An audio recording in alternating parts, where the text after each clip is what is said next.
Welcome to CityBank PLC's earnings disclosure web event of the second quarter of 2025. I am Saida Saima Hussain, your host for the event, welcoming you today. Thank you all very much for joining us.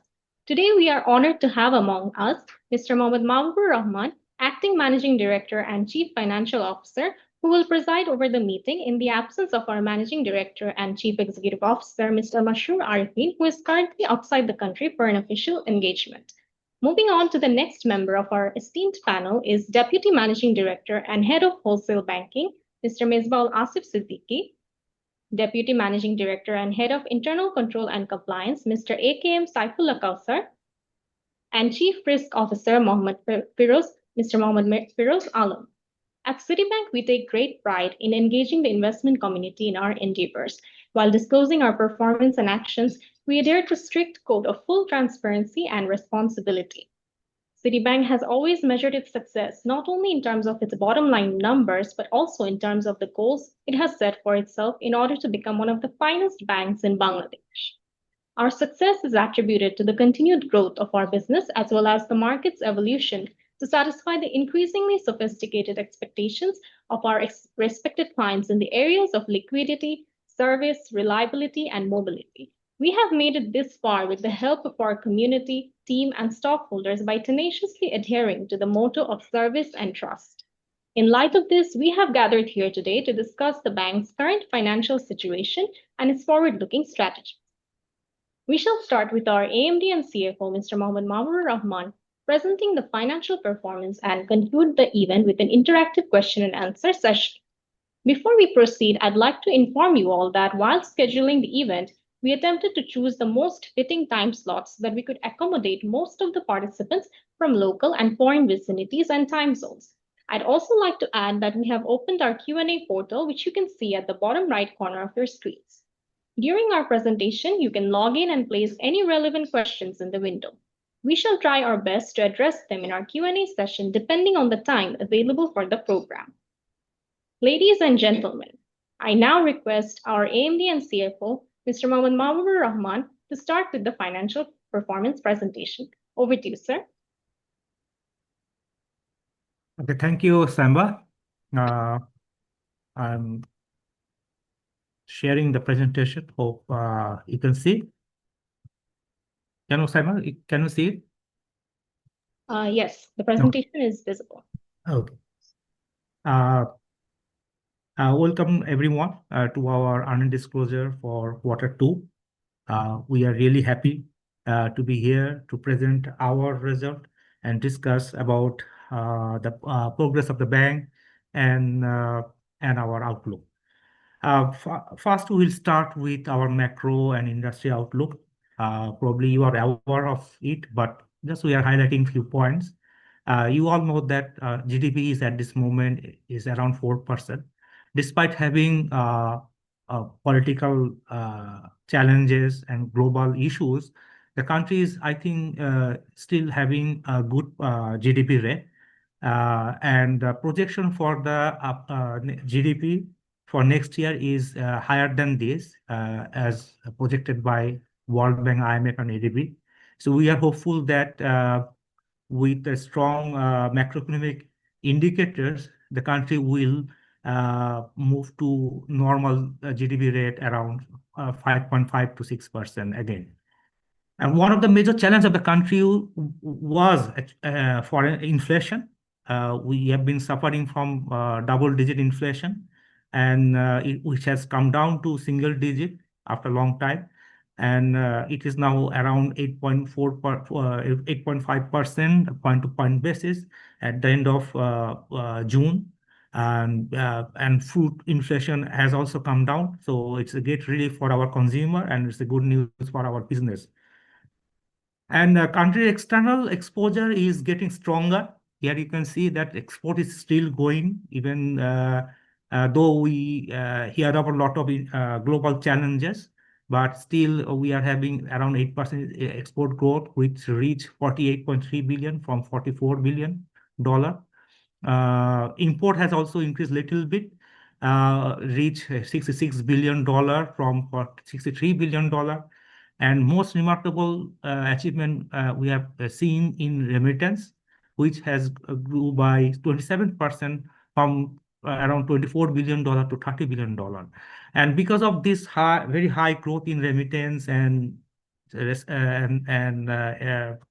good growth in export, our foreign exchange position has improved quite a lot. It was around $20.7 billion, which improved to $26.7 billion according to the calculation of IMF. So current account balance also improved drastically. It was deficit in current account balance was $6 billion, which has reduced to only $400 million. So it's a great relief for the countries from the point of view is external shock.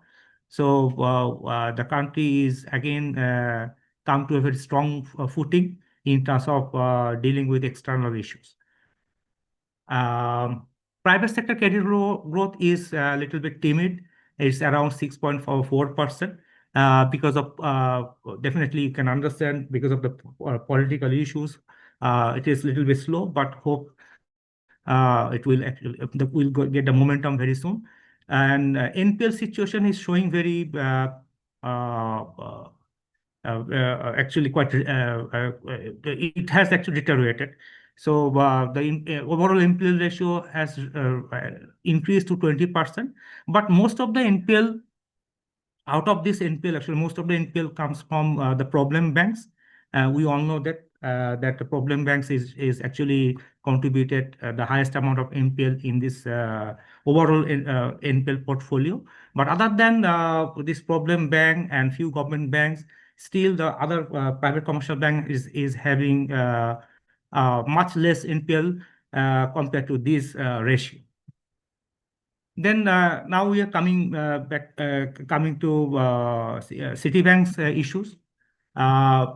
We ended to the second half with a quite satisfactory loan growth. Our loan growth was 13%. I've seen that the country's overall credit growth was 6 to 7%, but our credit growth is higher than the country's credit growth. And for the first time, we have crossed 500 billion taka in this first half.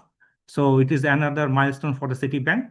And on the other hand, interest income has grown by 28.6% from 20.5 billion taka to 26.4 billion taka. And the main reason for this higher interest rate income is the rise of interest rate. And you know that the central bank has opted for higher policy rate to contain the inflation, and it actually it has led to increase of interest rate in the market, which is for the time being is good for the bank. We are earning higher interest income, as you can see from this slide. And here you can see that our various segments is contributing quite significant growth to the overall portfolio. Wholesale banking is holding 61%. Recently, we have merged our commercial banking with the wholesale banking, as most of the commercial banking customer has become quite large. So we have merged the two business unit into one. That's why earlier, even if you remember, 1.5 years back, wholesale banking used to show 50% contribution to the loan, but now it's showing 61% because of the margin. But then retail is the second largest contributor with 17%, small and microfinance 9%, medium segment 10%. So all segments are having growth, but in last 1 year, especially we are having higher growth in wholesale banking, retail, and small and microfinance is also growing consistently all through the year. Deposit, and here we think that this is one of the strong area of Citibank. You can see that deposit is growing at a very high rate. Our growth rate is 17% in 6 months, and also in deposit we have crossed 600 billion taka for the first time in Citibank history. So last year also we had around 25% growth. This year also in half year we have grown by 70%. here you may ask that why actually interest expense has risen so much. We'll explain later on. Interest rate has increased by 98% from 12.4 billion to 24.6 billion taka. As actually I've already told you that policy rate has increased, and because of that, all banks have increased the FDR or term deposit rate. And naturally, when term deposit rate is increased in the banking industry, customers tend to deposit their money in term deposit. So that's why our growth in term deposit was higher, and that's why interest cost has increased. But we'll show you how we have recovered this additional cost through alternative investment strategy. And here you can see that the cost of deposit has increased from 4.17% to 5.5%.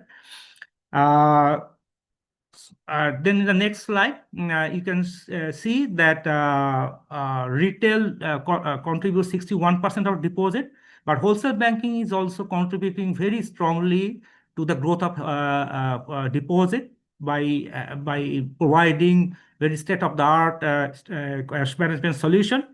And if you look at the bar on the right-hand side, it shows the CASA ratio. It shows the decline of CASA ratio in this half. But if you look at the number of CASA accounts we have acquired in this half year, you can see that the growth in CASA acquisition is 115% higher compared to last year half year. So that means though actually in volume, our FDR or term deposit has increased, but we are still acquiring CASA accounts in numbers. So that shows the confidence of our customer with CityBank, and it also shows the governance and the brand image of the CityBank in the market. And you can see also the CityTouch volume, which is the #1 mobile app in the country, has also increased by 38%. So it indicates that for the time being, our term deposit interest cost has increased, but with time, actually, our cost of deposit will come down as per our plan because we are acquiring CASA account. We are maintaining relationship with our customer. So gradually, we can adjust this higher cost of deposit with more reasonable rates. And here you can see the movement of interest income, cost of deposit, and spread. Blue line represent yield on advance, which you can see that it has increased from 9.8% to 10.4%. That means 60 basis point has increased. Red line represents cost of deposit, which increased from 4.8% to 5.5%. That means 70 basis point has increased. So cost of deposit increased more than the yield on advance. So that's why the spread has decreased a little bit from 5% to 4.8%. But we'll show you that how we have recovered this additional cost. This is the slide which explains how actually we have recover the additional cost in deposit by investing in treasury bill and bond and other investment, which actually help us to recover the additional cost from deposit. Here you can see that the volume in investment has increased by 24% from 138.7 billion to 171.9 billion taka. But investment income has increased by almost 192, almost 200%. So it has increased from 5.6 to 16.5 billion taka. And the income has come from treasury bill and bond through interest income, capital gain, and other investment. So actually, the whatever additional cost that will be incurred for deposit, the whole amount has been actually recovered from investment income. Then export has increased by 12.8%. Well, you have seen that the country's export has increased by around 8%. So again, we have attained higher growth in export, which has reached $1.6 billion. Import has increased to $1.7 billion with 15.4%. So our country's whereas import has increased around 4 to 5%. So our growth is much higher. But the income has actually decreased because this year the foreign exchange income has decreased drastically. For last year we have earned um, it has decreased by 30%. So because of that, this decline of foreign exchange income, actually the overall commission and fees income has declined. But other than foreign exchange income, our commission income from trade business has actually increased. So to strengthen our trade business, which is one of the focus area of this bank, we have launched online real-time trade solution for our customer. So our customer can have 24 by 7 trade solution from us, and it is fully integrated with our core banking system and SWIFT system. So among private commercial bank, we are the first bank in the country which has launched this kind of solution. And as you know, the country is dominated by trade business. We are heavily involved in export and import business. This system will facilitate our customer to have a real-time solution, and which will actually help us to improve our trade business in coming days. So now we are coming back to other numbers. Credit card business is another area of Citibank we are proud of. So we are still the leader in the market in credit card. So the base has increased by 7% and reached 727,000 customers. Credit card bill business has also increased by 7%, reached 26 billion taka. Mm, and also credit card income has also increased, but not that much because we have actually reduced some rates. But this increase in credit card member will actually ensure the continuity of growth in credit card income. Then altogether, revenue has increased by 25%. On a solo basis, and on a consolidated basis 24%. So because of the high growth in investment income and consistent growth in interest income, the revenue growth, we have attained very high growth in revenue. So the revenue has increased from 17.8 billion taka to 20.2 billion taka on a solo basis. So it shows that we still managing very high growth in revenue. Then after revenue, we're showing you the operating expense. Operating expense, which has also increased by 23.8%, little bit lower than the revenue growth. And it has increased from 7.9 billion taka to 9.8 billion taka. And staff expense has increased by 32.3%. And major reason for this higher growth in staff cost is that we have restructured our salary to to reward actually our high performing employees, and also to motivate the whole team, as we have been doing consistently well in last few years.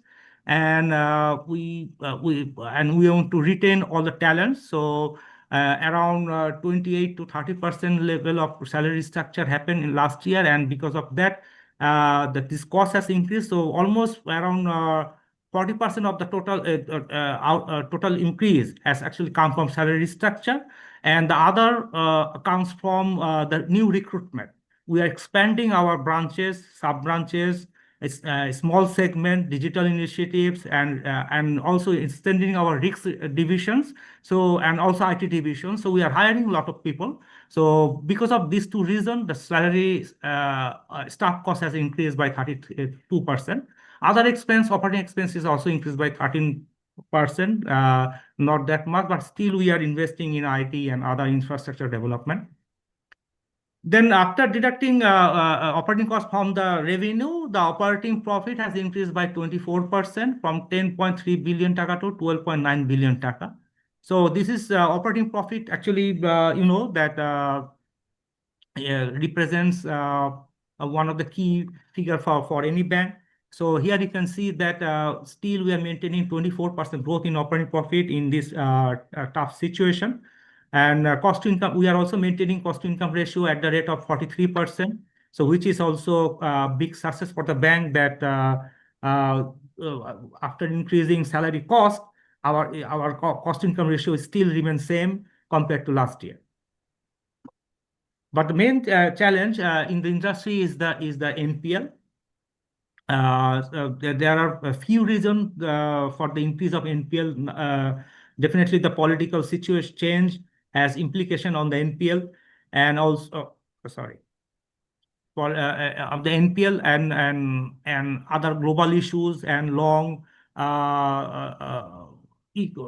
domestic issues like you probably aware that the industry has faced FX crisis, foreign exchange crisis for last 2 years, which has also impact on our customer. So because of all three issues, the NPL ratio and volume has increased. You can see that the provision for this half is 6.5 billion taka, which was 4.3 billion taka last year. But in first quarter, we have charged 2.6 billion taka. So the provision charge has increased by 50% compared to last year. NPL volume has increased. Volume has increased from 16.5 billion taka, which was the NPL position beginning of this year or close of the last year, which has increased to 24.1 billion taka. So ratio has increased to 4.8%. But in March, first quarter, our NPL ratio has risen to 5.7%. So we have reduced. We could reduce the NPL in volume and in ratio, in percentage also with recovery initiative. And also, most important thing is that our provision coverage ratio has actually was 106% at the end of last year, which reduced to 74.6% at the end of first quarter, and again we have improved to 92%. That means out of this 6.5 billion taka provision charge, we are adding additional provision against the risky portfolio. So that's why actually we are showing movement. So we are building additional provision to manage this credit risk.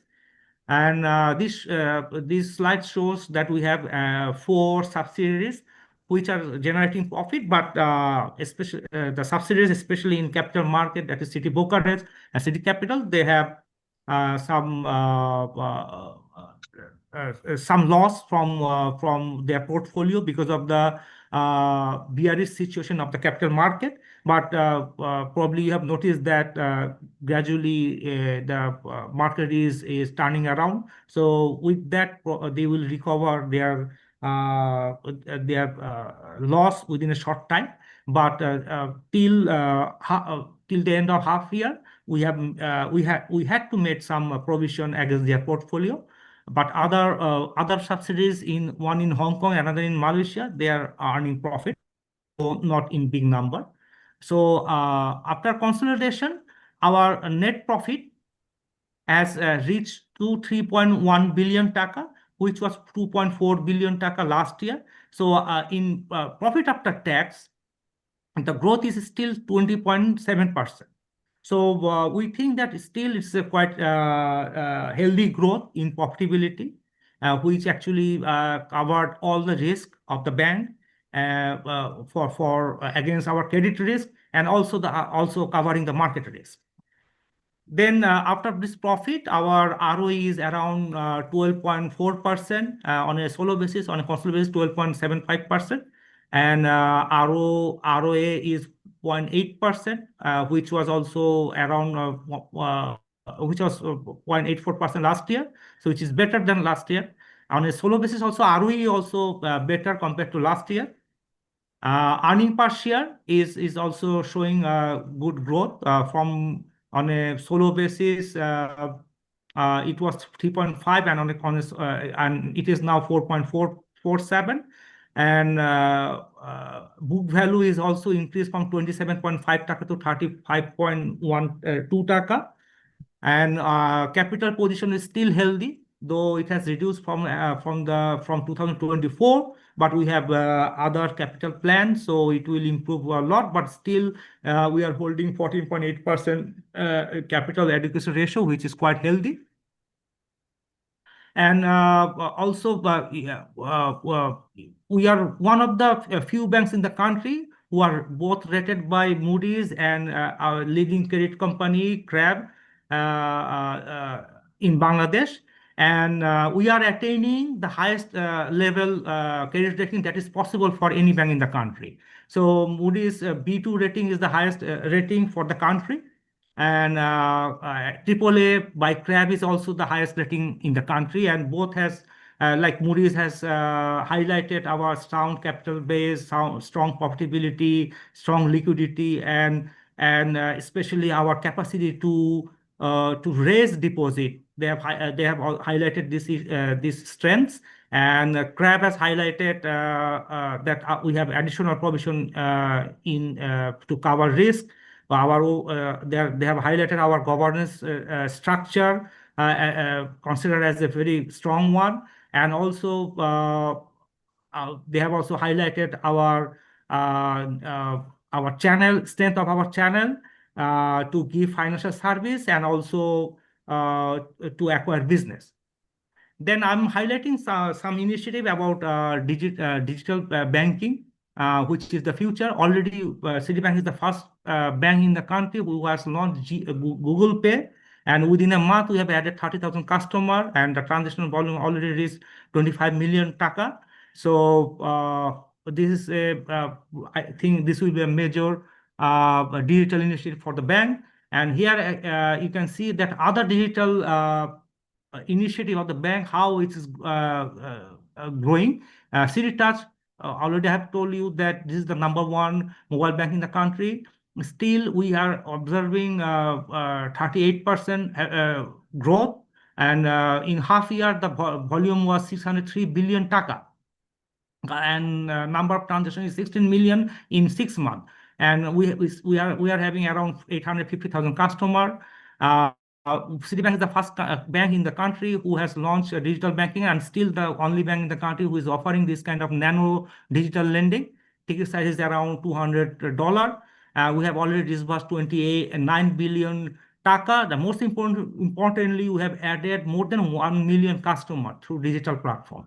And we have a smart IVR and call center, so it's giving millions of customer service to millions of customer. And City Life is a mobile is a internet banking for our corporate customer. The transaction volume has increased by 42%. And also we are engaging customers and potential customers, especially young generation, through internet platform, to digital platform. For example, we are tracking how many customers are checking our website. You can see the millions of customers actually check through Instagram, Facebook, are engaged with Citibank, which is actually the future for the Citibank. Then I'll end for the time being with this slide.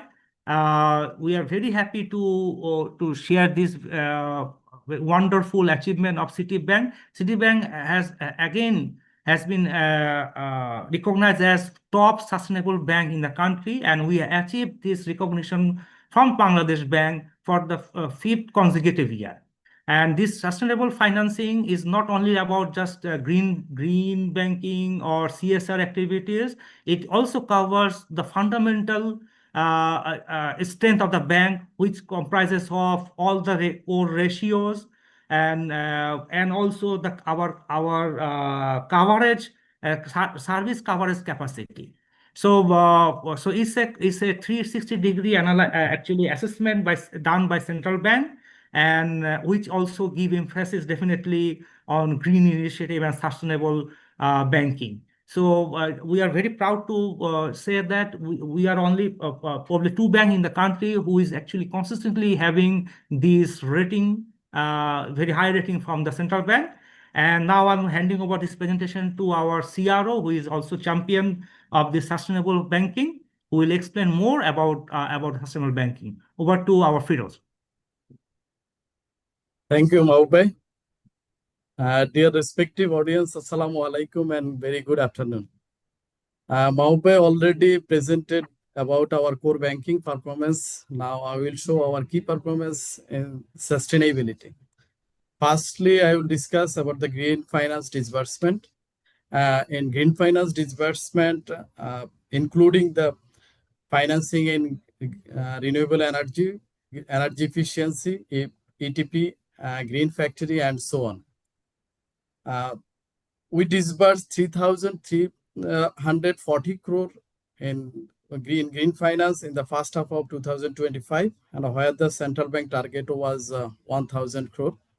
And first half of last year, our total disbursement was 1,280 crore, where Bangladesh Bank target was 215 crore. And year on year, our green financing disbursement growth is 165%. Sustainable finance means the financing that ensure the environmental, social governance compliance. And the sustainable finance disbursement the first half of 2025 was 26,700 crore, where Bangladesh Bank target was 8,210 crore. And last year, first half, our total disbursement was almost 20,000 crore against our target of 4,500 crore. And year on year in sustainable finance growth is 33%. So next slide. Okay. Next slide. Yeah.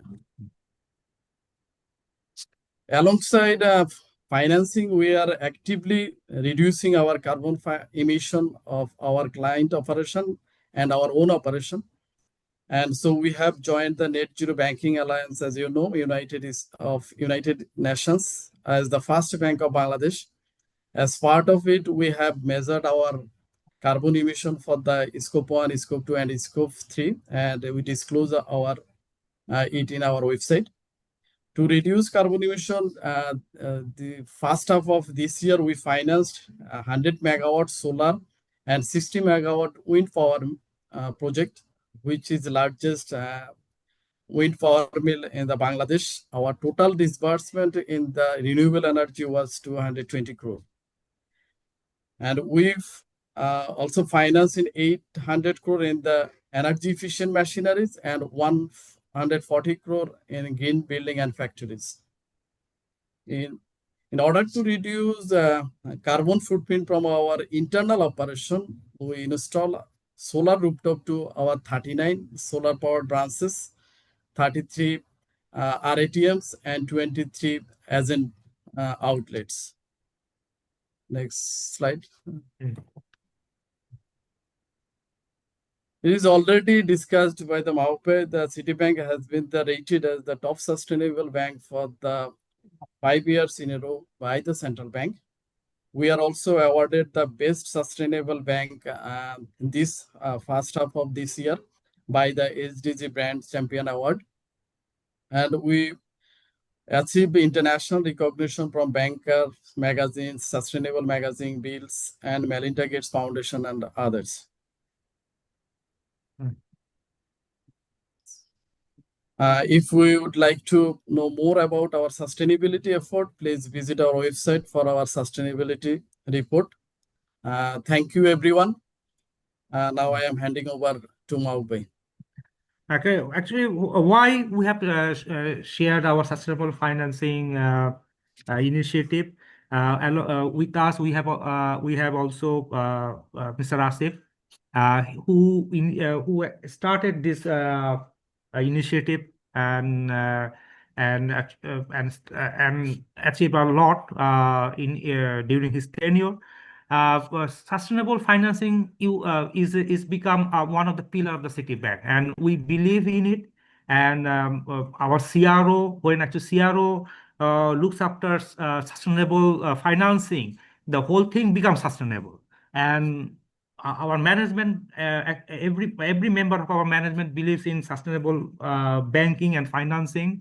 One of the major contributor of business, which is wholesale banking, they are also leading in from front to improve our sustainable financing more in coming days. It is a tremendous teamwork, and everybody in this organization actually aligned with this objective. Here also, I'm sharing another thing that not only just financial activities, Citibank is very much caring about the main resource of the bank, that is the human resource. So we have also launched these 6 pillars, which ensures the continuity of the Citibank, because we are just trying to build a good leadership and quality resource and happy resource. So one of our strategy of the bank is to create happy employees. So like City Cares, which ensures proper care, proper salary structure, other medical facilities, other care for the employees. City innovates, encourage employees to be innovative, and in our performance appraisal systems, we give emphasis on innovation and process development. And City Leads actually creates leader for the next for taking this bank to the next level. So we have very strong management training program and other talent management program. City Careers also ensures the transparency in career path and the progress. City enriches to actually another pillar for the bank to improve the knowledge level and the professionalism of the employees, and also maintain proper governance, culture, and culture in the organization. As City commits, we are very much committed about the sustainability of the bank and the community. So these are the pillar we believe in, and we are following it very religiously.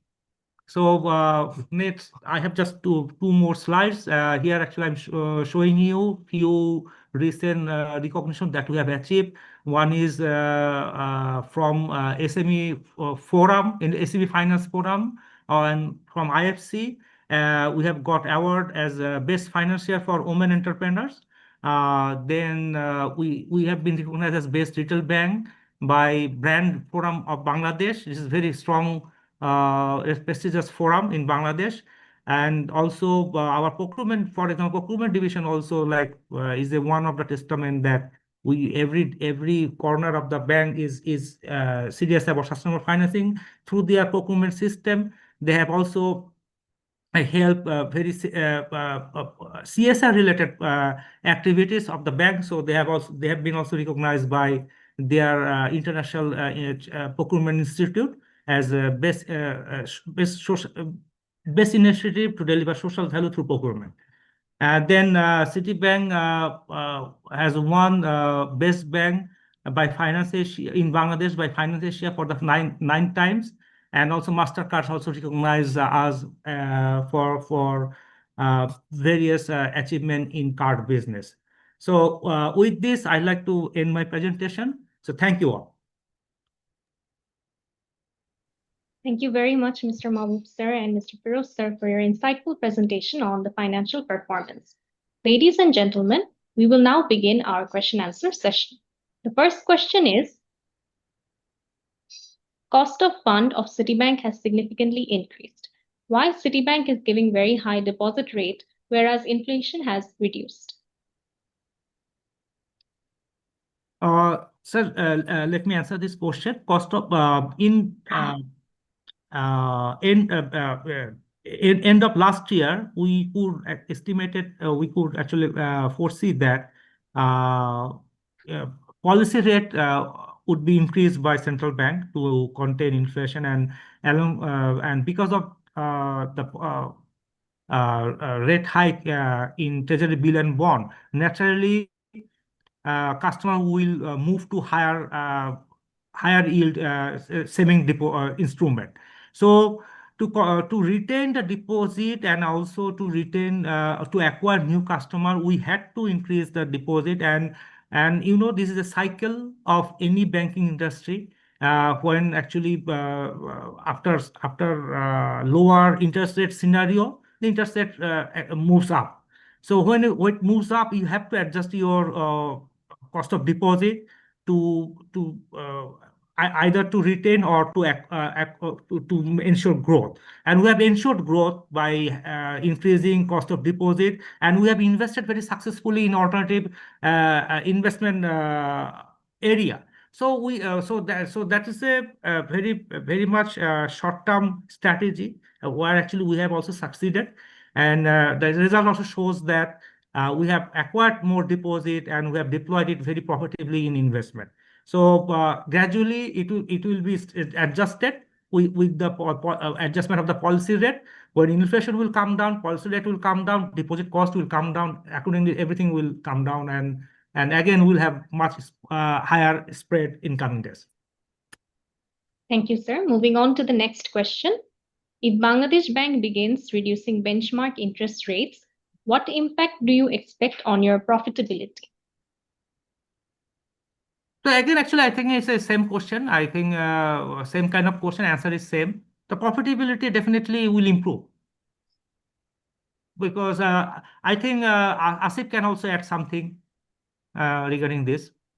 Yeah, Assalamu alaikum and good evening to everyone, all the audience.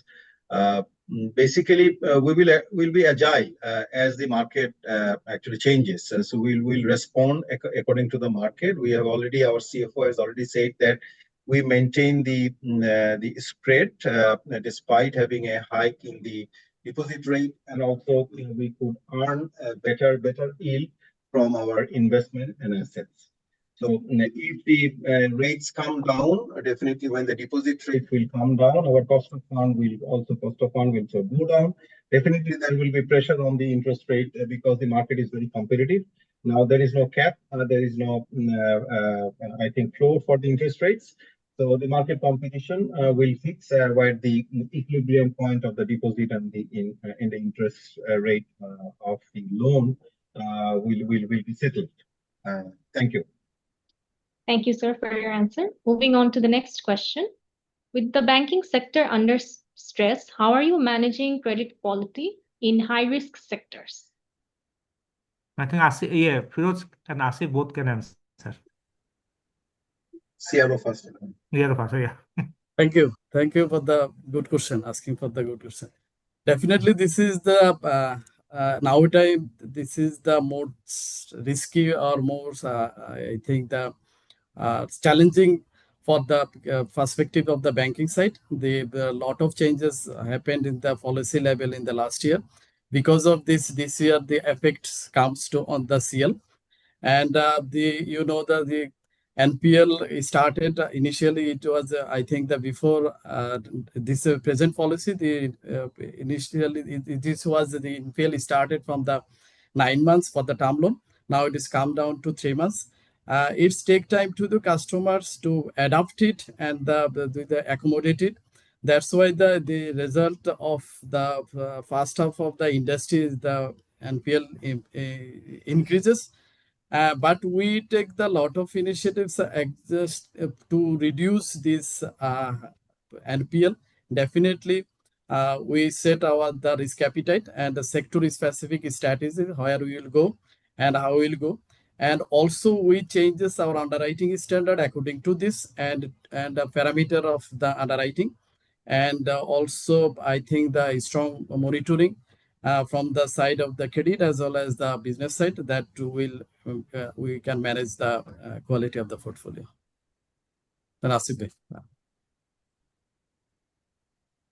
Basically, adding with Chief Risk Officer, when the risk appetite is set with a joint consultation with the risk and the business team, then as per the central bank regulation, it goes to the board and get approved.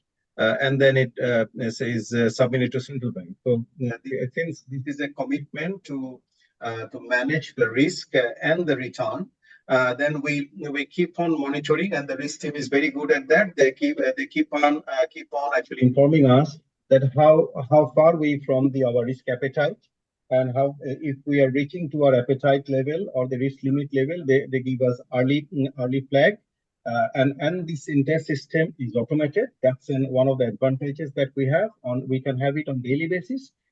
So the movement of asset in certain area which is monitored, if we reach the ceiling, then we gradually slow down the growth in that. If we need the market scenario changes, then as we see, we are agile. Then we need to change any the risk appetite. We do it accordingly in line with the market opportunities, risk, and the overall scenario. So this way we are growing, and we manage to keep asset quality within certain standard. However, we know we are passing through one of the most challenging time from last year to this year. Although the industry suffered a lot more than what we have suffered, so we have grown in business as well to compensate the risk. Our import growth was more than the industry growth, so as the export.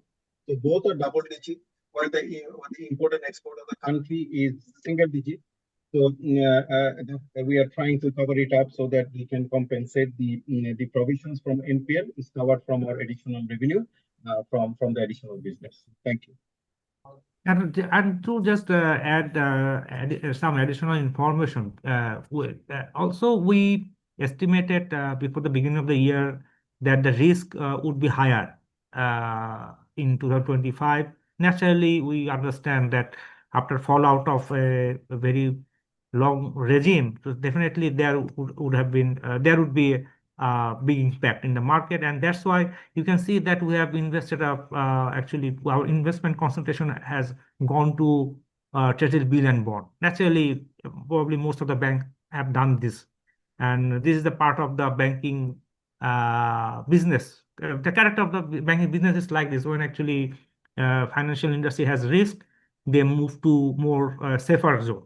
So we have again that's why we have acquired high cost deposit, and we invested in treasury bill bond, and which is which is less risk, which has less risk, and definitely the return is quite high. So we have nicely balanced our balance sheet position. So now gradually the risk level of the market will reduce, and as our CRO and head of wholesale banking says that customers are gradually adjusting with new repayment pattern. So they used to repay after 9 months. Now they have to repay after within 3 months.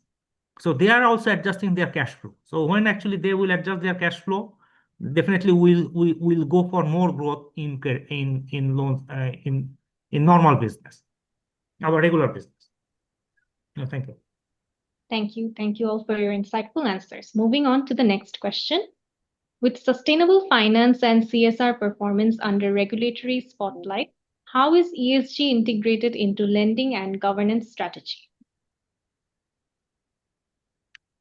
Thank you. Thank you again. I think the good question. Definitely, as already Mahabai said, that we, as a CityBank, we actually our DNA is set to comply the ESG in our in-house as well as our lending portfolio. For the lending portfolio, you know that we've like analysis of the scorecard of any kind of rating. And we initially for the other analysis, we also analyze the environment and social risk. By using the ESGD, we have the environmental social risk management policy, which is related to with the lending. And also for the, we also signed, already mentioned that the Net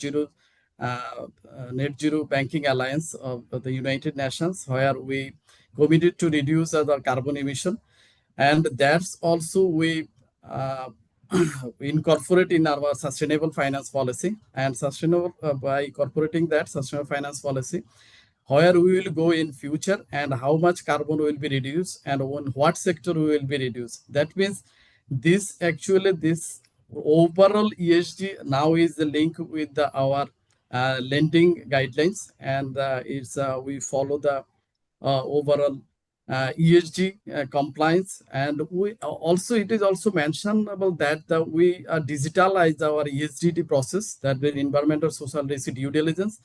That's including it's started from the business unit. Business unit just I think the fill up the ESG questionnaire.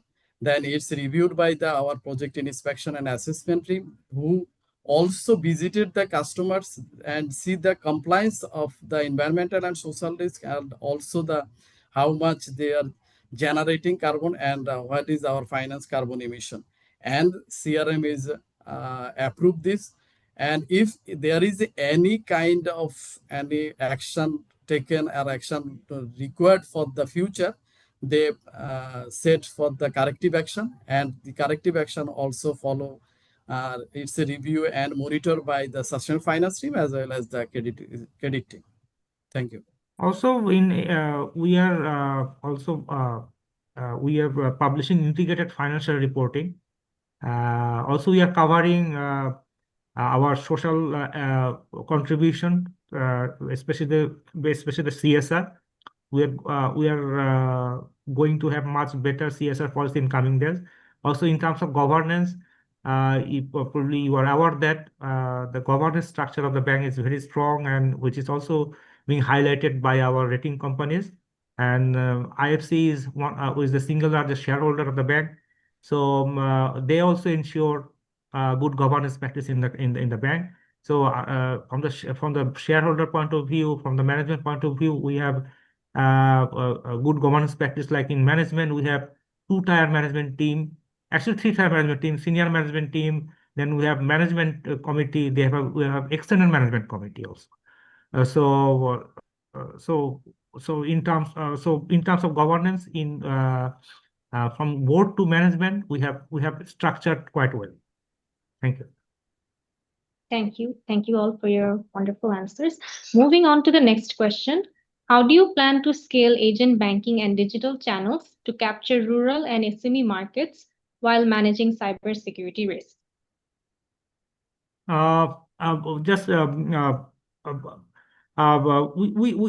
are expanding very cautiously in agent banking.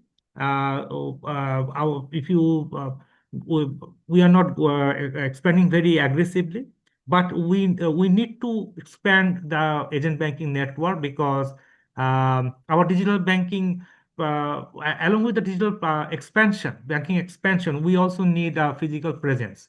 So it will be like phygital kind of thing, physical plus digital expansion.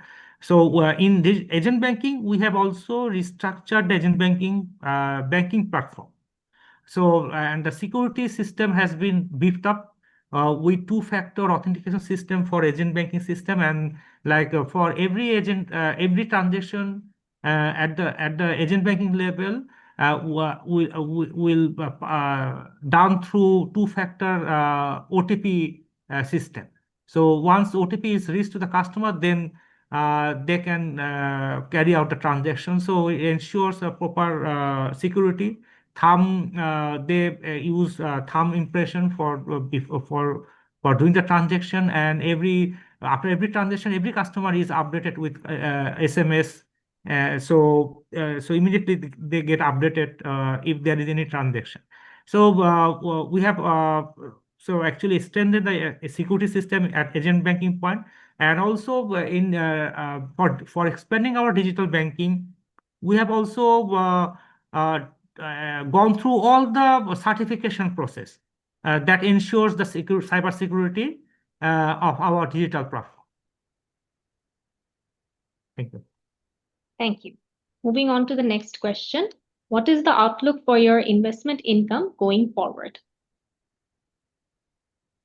Outlook is actually, it depends on the central bank policy, but if you look at the interest rate curve, you can actually get your own answer, because the trend shows that the curve will come down, and that will ensure good return from our current investment in coming days. Thank you, sir. The next question is, if trade tensions persist, for example, new tariffs, how will it impact Forex income and trade financing? Asif can. Yeah, this is still, all that's still under negotiation. So we can conclude how the outcome will come. We are following closely about these tariff negotiation. So we cannot speculate now. So I think the negotiation with our neighboring countries is also going on. So it's a relative term, but the positive side is we hope that the tariff that initially has fixed will come down. That is the hints we are getting from different media. So nothing concrete came from the government side. We are waiting for that. However, the efficiency that the RMG, the apparel sector, and our textile sector has achieved in last more than 40 years, I think this remains as an added advantage because buyers having a very long-term relationship with these manufacturers who have been consistently delivering the quality and also the time and the efficiency and the quality of maintained is one of the best in the world. And we are the second largest exporter of the apparel in the globe. So I think the skill set will remain as an advantage. So we are looking forward to how the negotiation goes on. Thank you. Thank you, sir. Moving on to the last question of this session. Have you implemented the 90 DPT classification rule from Q2 or April 2025 onwards? We are 100% following central bank regulations. So it is in both the phases, all the reflections that you see in the NPL are reflection of the new rule.